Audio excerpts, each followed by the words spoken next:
अस्सलामुअलैकुम सितारों के सफ़र पर खुश आमदीद। आज की वीडियो इंतहाई अहम है और दिलचस्प भी है।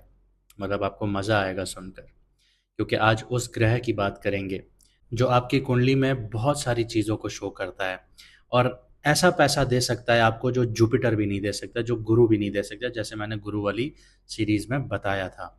अगर ये आपकी कुंडली में एक पावरफुल जगह पर बैठा है, पावरफुल घर में बैठा है और उसकी प्लेसमेंट बहुत अच्छी है, तो ये आपको रातों रात अमीर कर सकता है। जो लोग एस्ट्रोलॉजी को जानते हैं वो समझ गए होंगे कि मैं किसकी बात कर रहा हूँ, लेकिन जो नहीं समझे उनको बता दूं कि मैं राहु की बात कर रहा हूँ। राहु आपकी कुंडली या जायचे में कहाँ बैठा है या कहाँ गोचर कर रहा है, कहाँ ट्रांजिट कर रहा है, वो सारी चीज़ें हम डिस्कस करेंगे। वो आपको क्या देगा, आपके करियर से रिलेटेड आपको क्या देगा, आपकी हेल्थ से रिलेटेड आपको क्या देगा, आपकी रिलेशनशिप से रिलेटेड आपको क्या देगा।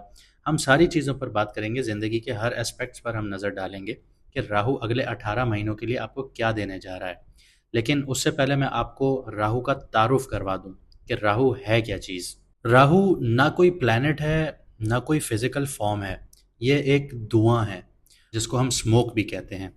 ये किसी की भी कुंडली में या जायचे में मूवमेंट शो करता है, अनप्रेडिक्टेबिलिटी शो करता है, इल्यूजन्स क्रिएट करता है। अगर आपके फर्स्ट हाउस में है, मैं एक मिसाल दे रहा हूँ कि अगर आपके फर्स्ट हाउस में है तो आप अपनी पर्सनालिटी को लेके बहुत कुछ सोचते होंगे।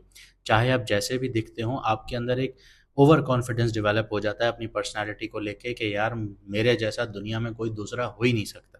तो ये सारी चीज़ें राहु क्रिएट करता है। आगे भी बताऊंगा कि राहु क्या क्रिएट करता है। राहु जो है इसकी एनर्जी बहुत इंटेंस होती है, बहुत ज़ोरदार होती है। मतलब अगर आप कोई चीज़ काम कर रहे हैं उसमें शिद्दत ले आइए, ये शिद्दत ले आता है। इसके अलावा इसकी जो डायरेक्शन है वो नॉर्थ वेस्ट की है। इसका जो कलर है वो स्मोकी ब्लू है, ब्लैक है और डार्क ग्रे है। कुंडली में जो इसके दोस्त हैं वो मरकरी है, वीनस है और सैटर्न है। लेकिन जो इसके दुश्मन हैं वो सन और मून है। मंगल यानी मार्स और गुरु या जुपिटर की बात करूं तो वो न्यूट्रल माने जाते हैं इसके साथ। अब बताता हूँ कि राहु किन चीज़ों के साथ जुड़ा हुआ होता है आपकी कुंडली में। अगर मैं राहु की पर्सनालिटी के हिसाब से बात करूँ तो ये एक इंसान को एम्बिशियस बनाता है कि उसको कुछ हासिल करना है, लेकिन साथ ही साथ डिसेप्शन भी क्रिएट करता है, इल्यूजन्स भी क्रिएट करता है। मतलब ऐसे कि अगर आप सोच रहे हैं कि मुझे यार सरकारी नौकरी पानी है, तो ये अगर आपकी 10th हाउस में बैठा तो ये इल्यूजन्स ऐसे क्रिएट करेगा कि आप कहेंगे कि यार मेरे लिए हलवा है सरकारी नौकरी हासिल करना। हालांकि जब आप उस फील्ड में उतरेंगे, आप उस जगह पे जाएंगे, तो आपको पता चलेगा कि कितनी मुश्किलात आ रही हैं आपको आपको गवर्नमेंट जॉब हासिल करने में। इसके अलावा ये रिबेलियन बनाता है, मतलब कि लड़ाकू बनाता है, ऑब्सेशन क्रिएट करता है। आप बहुत ज़्यादा किसी भी चीज़ से जुड़ सकते हैं, आप लोग अनकन्वेंशनल थिंकिंग स्टार्ट कर सकते हैं। इसकी मिसाल अगर मैं आपको दूं कि दुनिया में जितनी भी इन्वेंशंस होती हैं वो राहु के 5th हाउस में अगर होगा कुंडली में तो लोग इन्वेंशन करते हैं। जैसे कि अगर मैं आपको ये कहूँ कि पुराने दौरों में कि जब पानी निकाला जाता था कुएं से तो वो बाल्टी डाल के निकाला जाता था। लेकिन आज के दौर में आप देखें ट्यूबवेल से पानी निकलता है कि आपने मोटर स्टार्ट की, पानी खुद ब खुद खींचता हुआ ऊपर आ जाता है। ये एक अनकन्वेंशनल थिंकिंग थी कि हम पानी को डायरेक्टली कैसे निकालें। तो यहाँ पे इनोवेशन आई, क्योंकि राहु इनोवेशन को भी शो करता है। तो ये इस तरह सर्कल चलता है। इसके अलावा अगर इसकी मैं फील्ड्स की बात करूँ तो ये टेक्नोलॉजी को बहुत ज़्यादा सपोर्ट करता है, मीडिया को बहुत ज़्यादा सपोर्ट करता है। अगर राहु आपका पावरफुल है तो आपको पॉलिटिक्स में रातों रात फेम मिल सकता है। ऑकल्ट साइंसेज में ये आपको बहुत ज़्यादा सपोर्ट करता है। स्मगलिंग हो गया, माइनिंग हो गया, फॉरेन ट्रेड हो गया, अनकन्वेंशन प्रोफेशंस हो गए, जैसे मैंने बात की स्मगलिंग की या ड्रग से रिलेटेड, ये उन चीज़ों में बहुत ज़्यादा आपको खींचता है और वहाँ पे कामयाबियाँ भी देता है। लेकिन इसके साथ साथ 6th हाउस देखना होता है। अगर 6th हाउस आपका ठीक है तो आप कामयाब हैं, अगर 6th हाउस ख़राब है तो मुकदमेबाजी, कोर्ट कचहरी, ये सारे चक्कर आपके चलते रहेंगे। इसके अलावा अगर इसकी मैं फिजिकल एस्पेक्ट्स की बात करूं तो ये पाँव से जुड़ा हुआ है, नर्वस सिस्टम से जुड़ा हुआ है, स्किन से जुड़ा हुआ है, साइकोलॉजिकल डिसऑर्डर से जुड़ा हुआ है और एडिक्शन से जुड़ा हुआ है। अगर किसी की कुंडली में या जायचे में राहु की महादशा चल रही है तो वो किसी भी चीज़ का एडिक्ट हो सकता है, किसी भी चीज़ का आदी हो सकता है।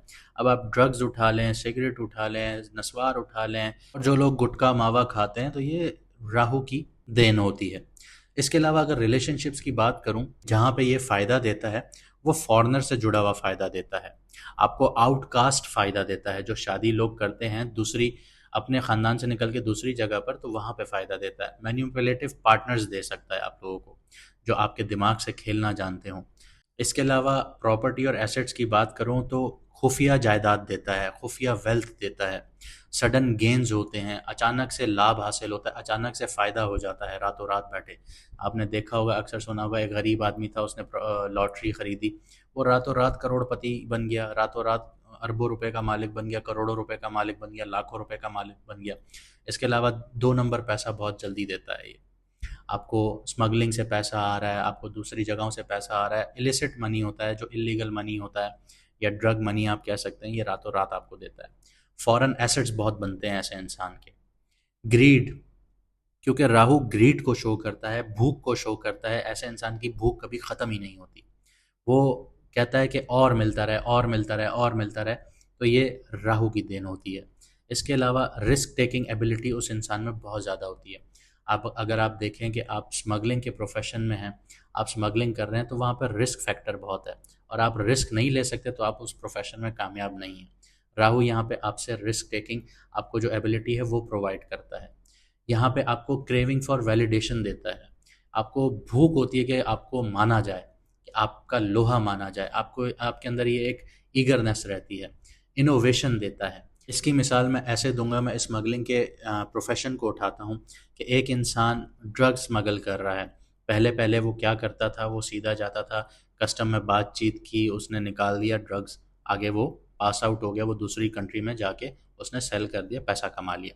लेकिन जैसे जैसे उसने वक्त के साथ देखा कि भाई हालात टफ होते जा रहे हैं, कस्टम टफ होती जा रही है, तो उसने क्या किया, उसने कालीन उठाया, कालीन में ड्रग्स छुपाया और वो स्मगल कर दिया। तो ऑब्वियसली सी बात है, ये एक इनोवेशन थी उसके लिए, कि उसने अपना ड्रग को कैसे छुपाया, कस्टम से क्लियर करवाया, निकल गया, उसके साथ साथ फिर कस्टम ने अपने आप को इवॉल्व किया। तो ये सारी चीज़ें राहु देता है। इसके अलावा इक्लिप्सिस जो हैं, जो सूरज ग्रहण लगता है, चांद ग्रहण लगता है, ये भी राहु का है। इसके अलावा आपने ब्लैक मैजिक का नाम बहुत सुना होगा, काला जादू जिसको कहा जाता है, वो भी राहु से जुड़ा हुआ है। अगर आपकी कुंडली में या जायचे में राहु नेगेटिव बैठा है या किसी वीक घर में बैठा है, तो यहाँ पे बहुत ज़्यादा चांसेस होते हैं कि आप विक्टिम होंगे काले जादू के। आपके ऊपर या तो कोई अमल करवा रहा होगा, या फिर आप इस चीज़ की तरफ अट्रैक्ट हो रहे होंगे। इसके अलावा राहु आपको मिस्ट्रीज की तरफ भी खींचता है। ऐसे इंसान की ज़िंदगी में सडन चेंजेस आते हैं और कार्मिक डेब्ट्स भी उसको उतारने पड़ते हैं। यहाँ पे मैं आपको बताता चलूँ कि राहु जो है वो इल्यूजन है, माया है। स्मगलिंग का पैसा अच्छा तो लगता है सबको कि बहुत ज़्यादा पैसा है, लेकिन उसके पीछे ख़तरात कितने हैं, आपकी ज़िंदगी को भी ख़तरात हैं, उस पैसे को संभालने में भी ख़तरात हैं। कस्टम आपके पीछे, एफबीआर आपके पीछे है, आपके पीछे हर एजेंसी पड़ी हुई होती है। तो यहाँ पे ख़तरात बहुत ज़्यादा हैं, इल्यूजन्स बहुत ज़्यादा क्रिएट कर देता है राहु। यहाँ पे इंसान की ज़िंदगी फंस के रह जाती है। लेकिन अगर राहु पॉजिटिव है तो क्या दे रहा है आपको? राहु अगर आपकी कुंडली में पॉजिटिव है तो ये आपको शौहरत देगा, आपको दौलत देगा, आपको मीडिया की फील्ड, टेक्नोलॉजी की फील्ड, पॉलिटिक्स में, यहाँ पे आपको रातों रात आपको फेम देगा, आपको शोहरत देगा। इसके अलावा अगर आप इनोवेशन से जुड़े हुए हैं तो स्ट्रॉन्ग इंट्यूशन आपका होगा, कि अगर आप किसी प्रोजेक्ट पर काम कर रहे हैं और आपकी छठी इसमें आ जाएगा कि यार अगर मैं इस तरह करूँगा तो ये काम सही हो जाएगा, out of the box thinking देगा आपको। आपको अनकन्वेंशनल करियर्स जो होते हैं, जैसे मैंने आपको बताया स्मगलिंग वगैरह चीज़ें, तो यहाँ पे बहुत ज़्यादा सक्सेस देता है, आपको कामयाबियाँ देता है। इसके अलावा फॉरेन कनेक्शंस की बात करूँ तो फॉरेन कनेक्शन से आपको बहुत ज़्यादा फ़ायदा हासिल होता है, ट्रैवलिंग के थ्रू बहुत ज़्यादा फ़ायदा हासिल होता है, ट्रेडिंग के थ्रू बहुत ज़्यादा फ़ायदा हासिल होता है, और कोलैबोरेशन के थ्रू बहुत ज़्यादा फ़ायदा हासिल होता है। ऑकल्ट नॉलेज ऐसे इंसान की बहुत ज़्यादा डीप होती है, डीप अंडरस्टैंडिंग देता है साइकोलॉजी में, आपको मेटाफिजिक्स में, एस्ट्रोलॉजी में, आपको रिलीजन में। राहु अगर आपका स्ट्रांग है तो ये आपको इन चीज़ों में फ़ायदा देगा। आपके दुश्मनों के ऊपर आपको कामयाबियाँ देगा। अगर राहु आपके 6th हाउस में बैठा है तो आपके दुश्मनों के ऊपर आपको कामयाबियाँ होंगी, लेकिन लीगल बैटल्स आपको झेलनी पड़ेंगी, आपको काला जादू, ऐसी चीज़ें, ये सारी चीज़ें आपको झेलनी पड़ेंगी। इसके अलावा मटेरियल कंफर्ट्स बहुत ज़्यादा देता है, लग्जरी मिल जाएगी, अचानक से फाइनेंशियल विंडफॉल्स आ जाएंगे, अचानक से पैसा उड़ते हुए आपके पास आ रहा होगा, आप भी सोच रहे होंगे यार इतना पैसा यहाँ से कैसे आ गया मेरे पास। और अनएक्सपेक्टेड अपॉर्चुनिटीज़ आ जाती हैं कि आप घर पे बैठे हुए हैं, आपको अचानक से जॉब की ऑफ़र आ जाएगी, आपको किसी भी पॉलिटिक्स से कोई जुड़ा हुआ इंसान होगा, वो आपको कहीं पे उठा के किसी और नौकरी पे लगा देगा कि यार यहाँ पे आके काम करो, ये आपके लिए ज़्यादा फ़ायदेमंद है। आप भी सोचोगे यार कल तक मैं ये 50,000 रुपये की नौकरी कर रहा था, आज मुझे 1,50,000 रुपये की नौकरी मिल गई है। तो इस तरह से एकदम से आपकी अपलिफ्टमेंट हो जाती है। लेकिन अगर यही राहु नेगेटिव होगा तो कन्फ्यूजन देगा, इल्यूजन्स देगा, मेंटल फॉग रहेगी इंसान के दिमाग में, कोई भी फैसला वो क्लियरली नहीं कर पाएगा।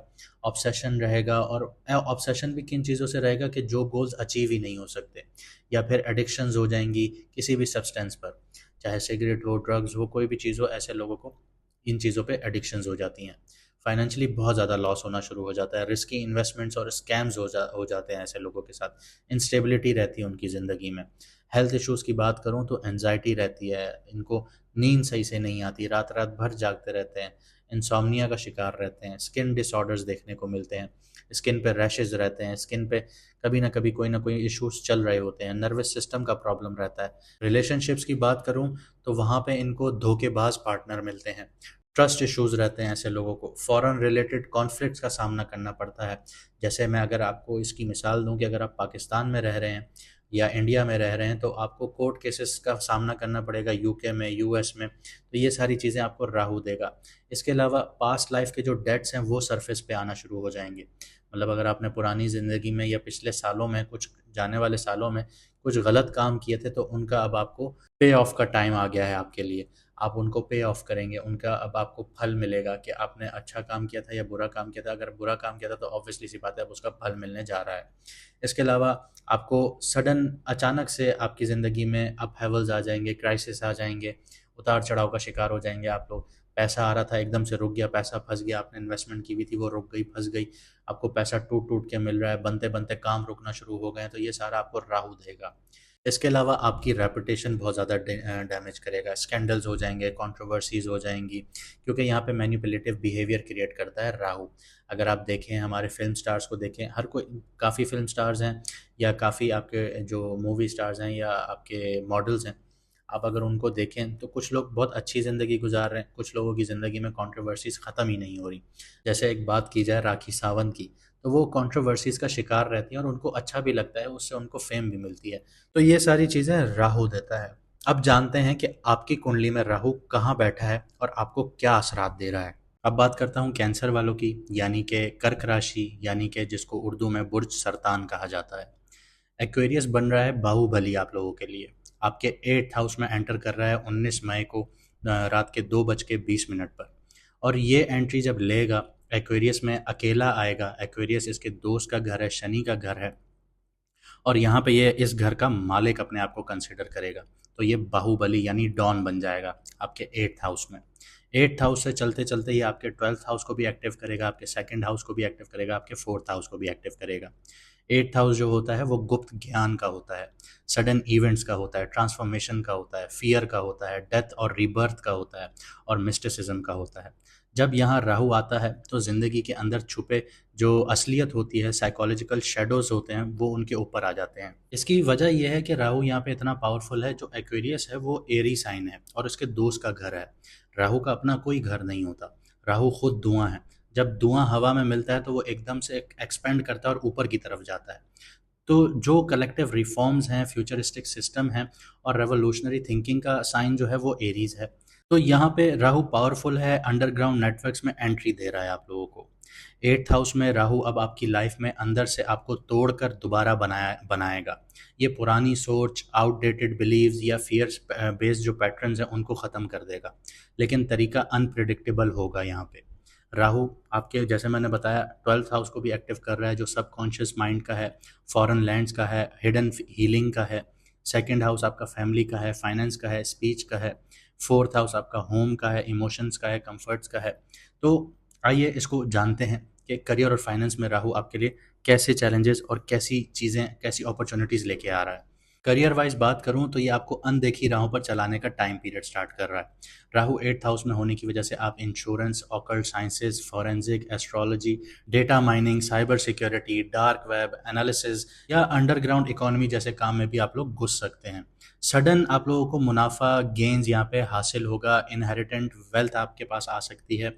कोई आपके घर में बड़े बुजुर्ग ऐसे वफात पा सकते हैं, मर सकते हैं, जिनके नाम पे प्रॉपर्टीज़ हों वो आपके पास भी आ सकती हैं, लेकिन उसके साथ पावर स्ट्रगल भी आएंगी, लीगल कॉम्प्लिकेशंस भी आ सकती हैं। ये टाइम पीरियड है कि फॉरेन टेक कंपनीज, क्रिप्टो और एआई ड्रिवन सीक्रेट जो ऑप्स हैं, उनमें काम करने वालों के लिए बहुत ज़्यादा अच्छा टाइम पीरियड है, या अगर आप उनमें काम करना चाहते हैं तो ये अच्छी जगह हैं आप लोगों के लिए जाने के लिए। लेकिन यहाँ पे दिक्कत ये आती है कि आप अगर ग्रीड या शॉर्टकट आप लोगों ने लिए तो राहु आपको फाइनेंशियली स्कैंडल्स या मॉरल ट्रैप में भी लेके जा सकता है। आप लोग, अगर आप शॉर्टकट तरीके से पैसा कमाना चाहते हैं, आप लोग कुछ 2 नंबर काम करते हैं, क्योंकि यहाँ पे 2 नंबर काम आप लोगों के ज़रूरी एक्टिव होंगे। आप लोग ऐसी जगहों पे घुसेंगे जो ड्रग्स, इन चीज़ों से रिलेटेड, स्मगलिंग से रिलेटेड चीज़ें होंगी, उनमें आपका शौक बहुत ज़्यादा बढ़ेगा और ये आपको ट्रैप करेगा। यहाँ पे मोरल आपका बिल्कुल डाउन कर देगा। इन चीज़ों का आपने बहुत ज़्यादा ख्याल रखना होगा। साथ ही साथ आपका 8th हाउस एक्टिव हुआ है और 8th हाउस को एक्टिव करने वाला राहु है। तो यहाँ पे आपको नज़र भी लग सकती है, बहुत गंदे तरीके से आप लोग नज़र का भी शिकार हो सकते हैं, ब्लैक मैजिक, ये सारी चीज़ें अब आपकी ज़िंदगी में एक्टिव हो रही हैं। आगे बढ़ता हूँ, लव लाइफ और रिलेशनशिप्स की बात करता हूँ, तो राहु 8th हाउस में है, तो रिलेशनशिप्स में टैबू देखने को मिलेगा, सीक्रेसी देखने को मिलेगा और सेक्सुअल इंटेंसिटी बढ़ेगी आप लोगों की। आप किसी ऐसे कनेक्शन में घुस सकते हो जो हिडन हो, एक्स्ट्रा मैरिटल अफेयर्स हो सकते हैं, कार्मिक बॉन्ड्स हो सकते हैं, या मैनिपुलेटिव अट्रैक्शंस हो सकती हैं आप लोगों को। तो इन चीज़ों का आपने ख्याल रखना होगा। इमोशनल इंटीमेसी के बजाय ये रिश्ता ऑब्सेशन या कंट्रोल गेम भी बन सकता है आप लोगों के लिए। सेकंड और फोर्थ हाउस पे जो नज़र है उसकी वजह से फैमिली और इमोशनल स्टेबिलिटी डिस्टर्ब रहेगी आप लोगों की। घर में कोई इमोशनल या फाइनेंशियल स्ट्रेस हो सकता है और इस स्ट्रेस की वजह कोई सीक्रेट या ट्रस्ट इश्यूज होंगे। इस टाइम पीरियड में जो आपका सबसे बड़ा हथियार होगा वो कंप्लीट ट्रांसपेरेंसी होगी और इनर शैडो का सामना करना आप लोगों के लिए बहुत ज़रूरी होगा। आगे बढ़ता हूँ, हेल्थ और मेंटल स्टेट की बात करता हूँ। मेंटल और इमोशनल हेल्थ यहाँ पे आपकी डीप ट्रांसफॉर्मेशन के फेज से गुजर रही है। आप लोगों को लग सकता है कि सब कुछ आउट ऑफ कंट्रोल हो रहा है, जैसे मैंने आपको बताया कि काले जादू का असर, नज़र का असर, इन चीज़ों की ब्लैक मैजिक, तो इन चीज़ों का असर आप पे होगा तो आपको यही फील होगा कि हर चीज़ हाथ से निकल रही है, मैं कुछ अच्छा कर रहा हूँ, मेरे साथ बुरा हो रहा है, मुझे गंदे गंदे ख्वाब आ रहे हैं, तो ये सारी चीज़ें आपके साथ होंगी। या आप किसी सीक्रेट फियर के अंडर आ सकते हैं। कोई बैठे-बैठे आपको अचानक से डर लगना शुरू हो जाएगा कि कोई मुझे देख रहा है, कोई मेरे पे नज़र रख रहा है, तो इस तरह की चीज़ें होंगी। पैनिक अटैक्स देखने को मिल सकते हैं, एंग्ज़ायटी देखने को मिल सकती है, पैरानॉर्मल ऑब्सेशंस बढ़ सकते हैं आप लोगों के। 12th हाउस की जो नज़र है वो आपको स्लीप इश्यूज़ दे सकती है, रात को नींद ना आना, ड्रीम्स में आपको फ़ियर, पास्ट लाइफ़, आपके फ्लैशबैक्स, ये सारी चीज़ें आपको आना शुरू होंगी। तो इस टाइम पीरियड में आप लोगों को जितना आप लोग अपने रिलीजन से जुड़ सकते हैं, अपना आप टाइम स्पेंड कर सकते हैं। कुरान है, आप कुरान पढ़िए, आपका दूसरा रिलीजन है, आप उनके अकॉर्डिंगली चीज़ें पढ़िए, तो आपको यहाँ पे रिलीफ यहाँ पे यहीं मिलेगा। ड्रग, पिल्स या एस्केपिज़्म से दूर रहिएगा, ये चीज़ बहुत हाईली एडिक्टिव आप लोगों के लिए अभी टाइम पीरियड है, आप इन चीज़ों पे एडिक्ट हो सकते हैं, क्योंकि राहु यहाँ पे एडिक्शन के रास्ते बिल्कुल खोलेगा आप लोगों के लिए। स्टूडेंट्स की बात करता हूँ, तो ये टाइम पीरियड थोड़ा मुश्किल रहेगा आप लोगों के लिए, लेकिन जिन लोगों का इंटरेस्ट डार्क साइकोलॉजी, तंत्र मंत्र, occult sciences, AI hacking, espionage या इंटेलिजेंस स्टडीज़ में है, या फिर एस्ट्रोलॉजी में है, उनके लिए ये गोल्ड माइन का टाइम है। क्लैरिटी तभी मिलेगी जब आप अंदर की जर्नी को शुरू करेंगे। राहु यहाँ एक्सटर्नल सिलेबस से ज़्यादा हिडन नॉलेज और पर्सनल एक्सपीरियंस से सिखाता है। आप लोग किताबें पढ़ पढ़ के इतना हासिल नहीं करेंगे जितना आप ऑनलाइन बैठ के रिसर्च करेंगे, या कोई आपको ऐसा गुरु मिल जाएगा जो आपको वो चीज़ें सिखाएगा जो आपको कोई किताब नहीं सिखा रही होगी। 5वें हाउस पे जो नज़र पड़ रही है वो रिसर्च एबिलिटी आप लोगों की बढ़ा रही है, साइकोलॉजिकल अंडरस्टैंडिंग और डार्क कोडिंग जैसी चीज़ों में आपको समझने की ताकत दे रही है। चैलेंजेस जो हैं आपको जहाँ पे नज़र रखनी है अगले 18 महीने, ट्रस्ट इश्यूज़, अपने आसपास के लोगों पर आप लोग इंटेंशनली बहुत ज़्यादा शक करना शुरू हो जाएंगे, इमोशनल सेक्रेसी का शिकार रहेंगे, hidden enemies, legal traps, blackmailing के सिचुएशंस आप लोगों के लिए क्रिएट हो सकते हैं, सेक्सुअल गिल्ट, कार्मिक पैटर्न्स या फैमिली सीक्रेट्स का सामना करना पड़ सकता है। इसके अलावा राहु यहाँ पे इल्यूजन्स और पैरानोया का ट्रैप बिछाता है। सब कुछ तो ठीक है या शायद नहीं, इन चीज़ों के बीच में आप लोग डगमगाते रहेंगे। चलिए, अब इतनी बातें हो गई, अब राहु की रेमेडीज़ भी आपको बता देता हूँ। अगर आपकी कुंडली में राहु नेगेटिव है या पॉजिटिव है तो आपको फिर भी ये रेमेडीज़ करनी चाहिए, क्योंकि राहु अभी बहुत पावरफुल पोजीशन पर आ गया है, तो ये एकदम से आपको सारे रिजल्ट्स देना शुरू करेगा और अगले 18 महीने ये आपको यही रिजल्ट्स देगा। तो आप लोगों को चाहिए कि सैटरडे वाले दिन आप लोग जो गैजेट्स यूज़ करते हैं उसका इस्तेमाल कम करें, क्योंकि राहु जो है वो टेक्नोलॉजी से जुड़ा हुआ है, जैसे फ़ोन है, लैपटॉप है या सोशल मीडिया है। सैटरडे वाले दिन आप उसको बिल्कुल अवॉइड कर दें, कट ऑफ कर दें, क्योंकि राहु मॉडर्न टेक्नोलॉजी को शो कर रहा है और डिस्ट्रैक्शन को शो कर रहा है। तो इससे डिस्कनेक्ट करेंगे तो मेंटल क्लैरिटी मिलेगी। जिन लोगों के दिमागों में बहुत सारे सवाल चल रहे हैं लेकिन उनका जवाब नहीं है, तो यहाँ पे आपको जवाब मिलेगा, लेकिन आपको डिस्कनेक्ट होना पड़ेगा। इसके अलावा आप लोग चैरिटी कीजिए, सदका कीजिए, दान कीजिए, लेकिन किन को? जो अंडर प्रिविलेज्ड लोग हैं, जो लोग सफ़ेद पोश हैं, जो लोग मांगते नहीं हैं आपसे लेकिन फिर भी उनकी आंखों में आप देखें तो उनके उनकी आंखों में बेबसी आपको नज़र आएगी। ऐसे लोगों को आप दान कीजिए सैटरडे वाले दिन, उनको खाना खिलाइए। स्पेशली उन लोगों को खिलाइए जो ऑर्फन्स हैं या मज़दूर तबका है, उन लोगों को खिलाइए, आपके लिए फ़ायदेमंद साबित होगा। इसके अलावा अगर बात करूँ तो माइंडफुलनेस की प्रैक्टिसेस कीजिए, ग्राउंडिंग प्रैक्टिसेस कीजिए। रोज़ 10 मिनट उठें, माइंडफुलनेस मेडिटेशन कीजिए। घास पर, ग्राउंड पर आप लोग नंगे पाँव चलिए। ये आपको ज़मीन से कनेक्ट करेगा और आपको रिलैक्स करने में मदद करेगा। आपकी जो एंजाइटी है या आप लोग रेस्टलेसनेस का शिकार रहते हैं या हर वक्त तजस्सुस का शिकार रहते हैं, हर वक्त दिमाग में कुछ ना कुछ चलता रहता है, तो ये उस चीज़ के लिए आपके लिए बहुत ज़्यादा अच्छी होगी। इसके अलावा आप लोग जो ड्रग्स हैं, अल्कोहल है या किसी भी किस्म का नशा है या कैफ़ीन है, इनसे दूर रहिए। इसकी वजह ये है कि जो क्लीन लाइफ़स्टाइल होता है ना, वो नेगेटिव एनर्जी को कम करता है राहु की। तो ये सारी चीज़ें आपके लिए बहुत ज़्यादा फ़ायदेमंद होंगी। उम्मीद करता हूँ आपको आज की वीडियो अच्छी लगी होगी। हम कमेंट सेक्शन में आपके सारे कमेंट्स पढ़ते हैं। कुछ लोग सिर्फ़ डेट ऑफ़ बर्थ लिख देते हैं, उसमें कोई सवाल वगैरह नहीं होता। अगर ऐसी चीज़ें होंगी तो सिर्फ़ आपको मून साइन बता दिया जाएगा। लेकिन इसके अलावा अगर आप लोग ज़्यादा मसले फ़ेस कर रहे हैं, जो आप लोग पब्लिकली बात नहीं कर सकते, तो हमारा व्हाट्सएप नंबर स्क्रीन पर आपके नज़र आ रहा होगा। आप लोग अपॉइंटमेंट लेके मैडम एस्ट्रोलॉजर एनबक्स से बात कर सकते हैं, कंसल्ट कर सकते हैं। वो आपको प्रॉपर आपकी कुंडली, आपका जायचा बताएँगी, उनमें जो मुश्किलात हैं वो भी बताएँगी, आपका जो इश्यूज़ चल रहे हैं उनके ऊपर आपको कंसल्ट भी करेंगी, आपको रेमेडीज़ भी देंगी, आपको प्रॉपर आगे गाइड करेंगी। अगर आप चाहते हैं कि आप रेमेडीज़ फ़ॉलो करें और सारी चीज़ें आगे बढ़ाएँ, तो ये सारी चीज़ें टाइम लेती हैं। ऐसा नहीं है कि एक ही रात में सब कुछ चेंज हो जाता है, क्योंकि हर चीज़ एक निज़ाम के तहत चल रही है और आपको और हमको निज़ाम के तहत ही चलना होगा। मुझे दीजिए इजाज़त, मिलते हैं अगली वीडियो में सितारों के सफ़र पर।